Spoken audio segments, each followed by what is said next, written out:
our little prince on his chair, on his throne. I hope you guys are excited. We have a little behind the scenes look today.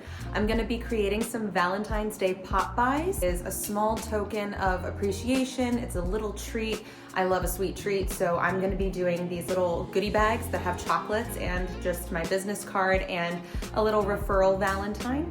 And basically, I'm gonna be dropping them off in places like my gym. I do a lot of networking and I've sold a lot of houses through the community that I have at my gym. So I'm gonna be dropping some off there. I'm gonna be bringing them to some of the Valentine's Day events that I've been invited to. And I'm also going to be giving them out to friends, family, and past clients. So I've got about 200 of these to make. So let's get this set up. And then I've got lots of chocolate. Okay, so this is a box, not for you. Okay. You did very well not eating any of this while I was upstairs. Okay. Got my pink straw. Okay, ready to get going. But my goal is to put one of each this bag.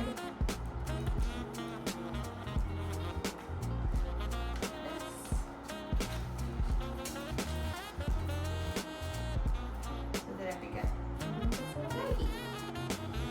how cute! One of the things that my broker, my first broker, taught me was that relationships are so important.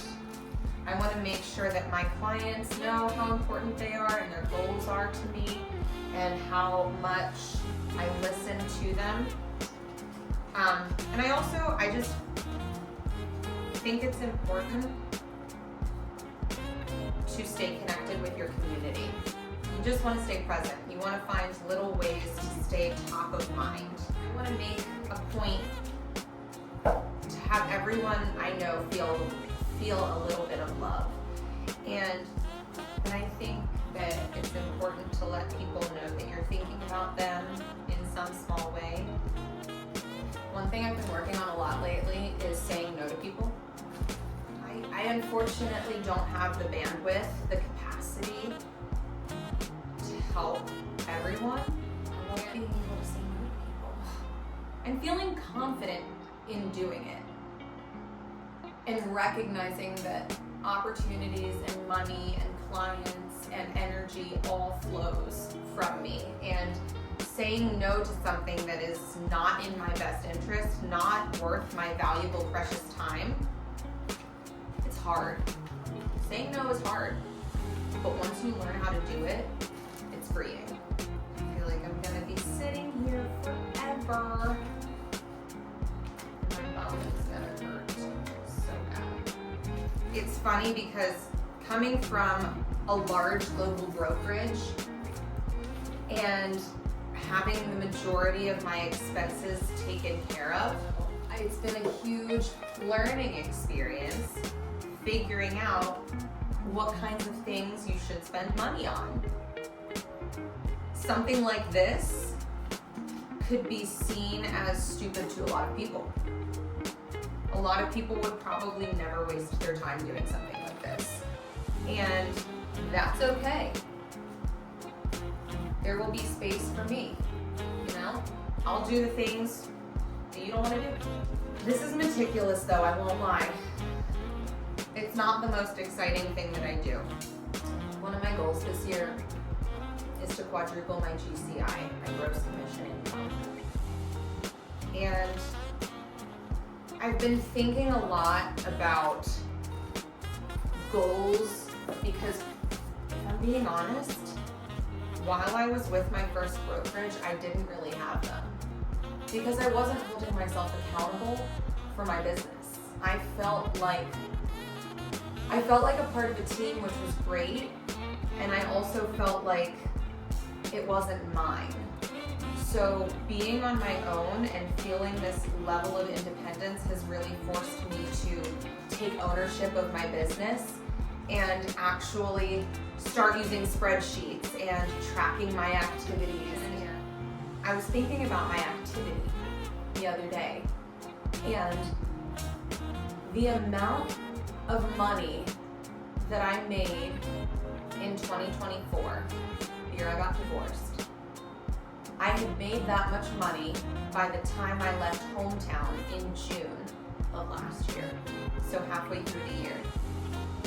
And now, that amount of money that I had made by June, I already have more than that, much more than that, in gross commission income already closed or pended for this year.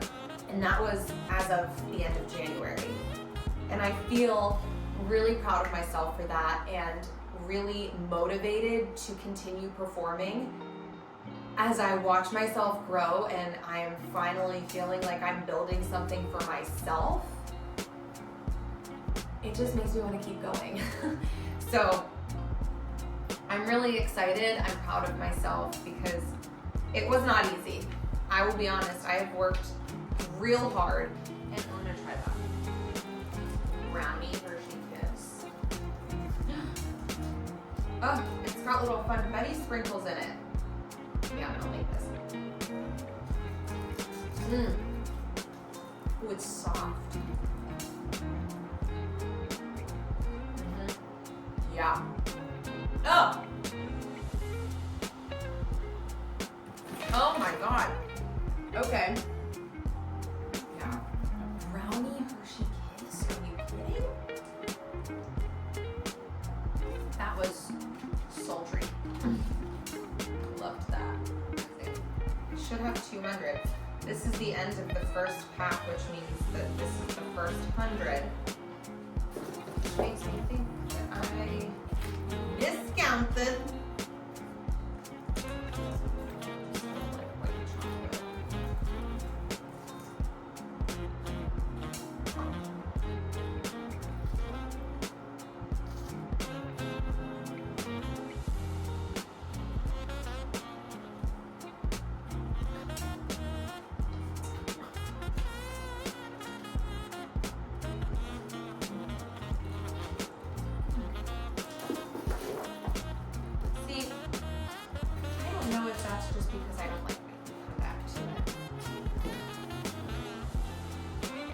Dispose of this not good chocolate.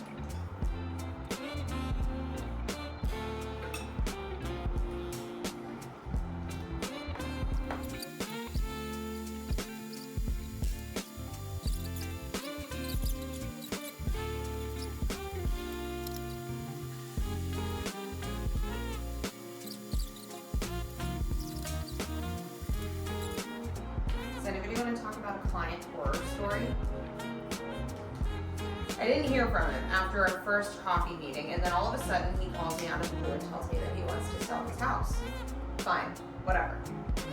First of all, I get there and he's sweaty, just covered in sweat, because he had been working in his bathroom upstairs, okay?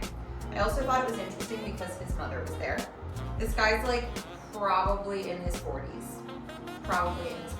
So his mom was there. I don't think she lived there, but she was there hanging out. So anyway, I took the listing. He was kind of difficult getting him under contract. The home was staged beautifully. I remember it, and it was also during COVID when we got a lot of interest. There were a lot of showings. A lot of people wanted to come in, see the house. But anyway, we get under contract. I thought we had a great offer. I thought we had strong buyers who wanted the house and were ready to be flexible if we needed them to be.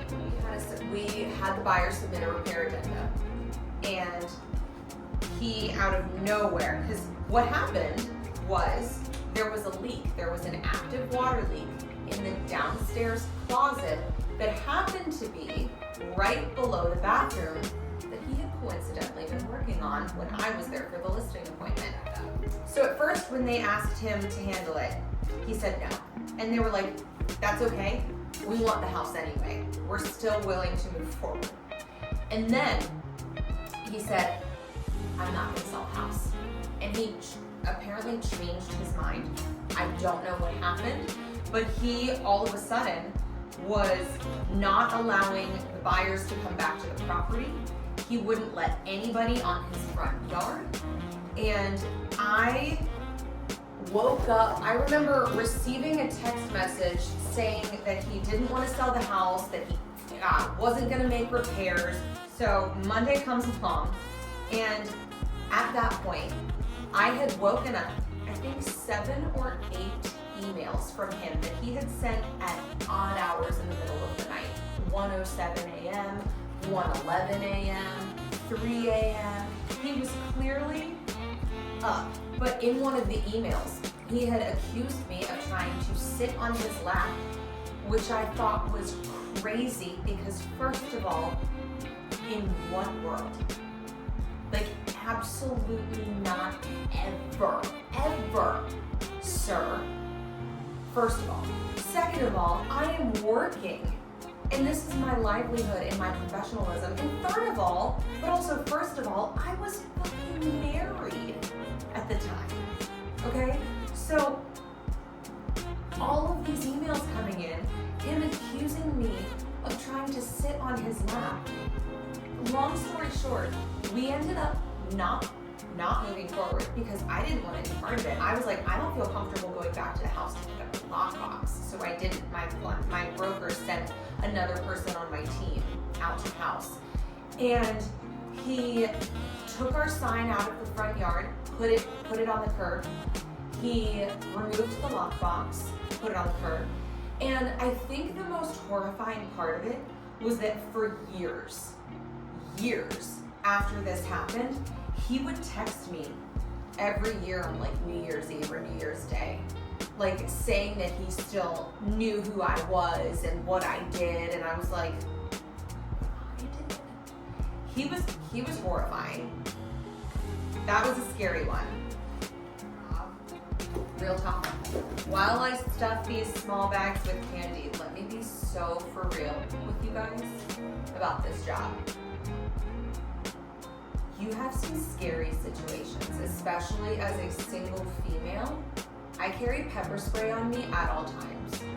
If I am in a situation, especially with new people I've never met before, I will text my mom, my boyfriend, my best friend, hey, check in on me in about an hour, make sure I respond. Speaking of love, I'm here thinking about love and Valentine's Day. Very proud of this story. I was working an open house for one of my listings about, I guess a month ago, it would have been a month ago. And I had this open house, and this girl comes in, and I was immediately like, oh, my friend, we'll call her KK. My friend KK would love her. I immediately thought it. I was like, oh my God, this girl in here is funny, she's confident, and I just was like, oh, you know what? I'm gonna see what I can find out. So I play matchmaker. I send an Instagram profile. I'm like, listen, if you guys want, you can communicate. And my boyfriend Jackson told me that I had to leave it alone. I wasn't allowed to interfere. I wasn't allowed to follow up, so I didn't. And long story short, I'm Cupid because they're like having a good time getting to know each other, and I think that they kind of like each other, and I feel really excited about that. I'm really proud to have facilitated this love connection. So that's a fun little love story, and it all started with an open house. You know, how cute. If you want to hear some crazy stories, find your real estate agent friend. We've met the crazy people. They're nuts. People are wild, let me tell you. My God, I'm not enjoying sitting here anymore. I'm not enjoying sitting anymore, Keith. Theodore.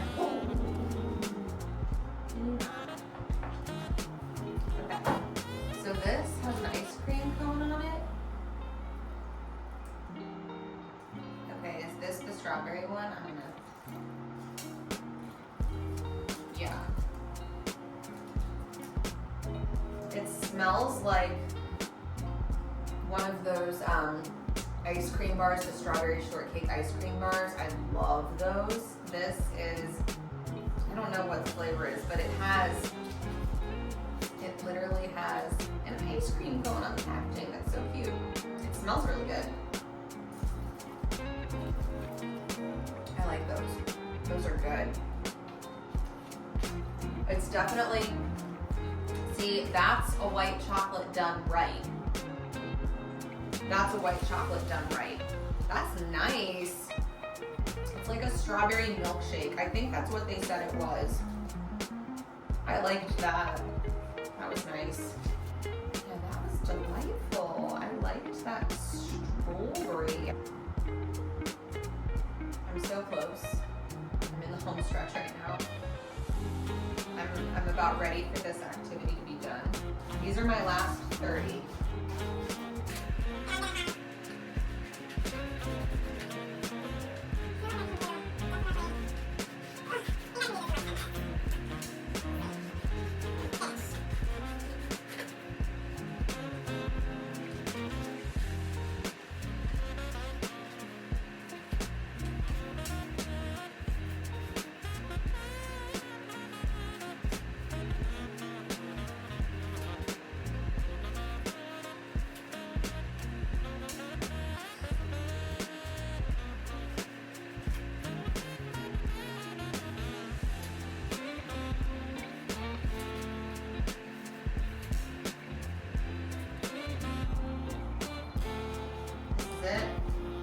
Last, I feel like it's the final countdown.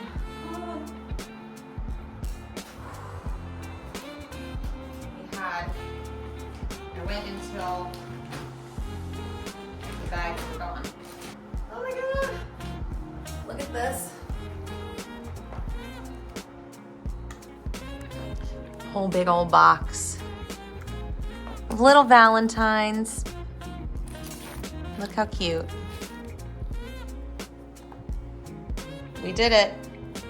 Right, Peef?